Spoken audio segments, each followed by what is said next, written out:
اعوذ باللہ من الشیطان الرجیم بسم اللہ الرحمن الرحیم۔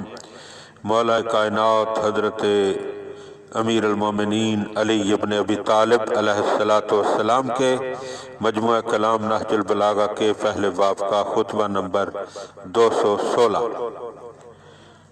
لما مر بطلحۃ و عبد الرحمن بن عطاء بن اسید وہما قتیلان یوم الجمل، جب آپ طلحہ اور عبد الرحمن ابن عطاء ابن اسید کی طرف گزرے کہ جب وہ میدان جنگ میں مقتول پڑے ہوئے تھے تو اس وقت آپ نے فرمایا: لقد اصبح ابو محمد بهذا المکان غریبا اما واللہ لقد كنت اکرہ ان تکون قریش قتل تحت بطون القواقب ادرکت وطری من بنی عبد مناف و افلتنی آیان بنی جمحا لقد اطلعوا آناکہم الى امر لم یکونوا اہلہ فوقفوا دونہ۔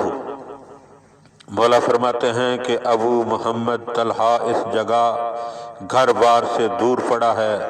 خدا کی قسم میں پسند نہیں کرتا تھا کہ قریش ستاروں کے نیچے کھلے میدانوں میں مقتول پڑے ہوں۔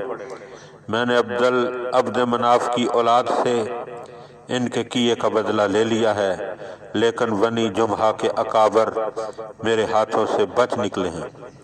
انہوں نے اس چیز کی طرف گردنیں اٹھائی تھیں جس کے وہ اہل نہ تھے، چنانچہ اس تک پہنچنے سے پہلے ہی ان کی گردنیں توڑ دی گئیں۔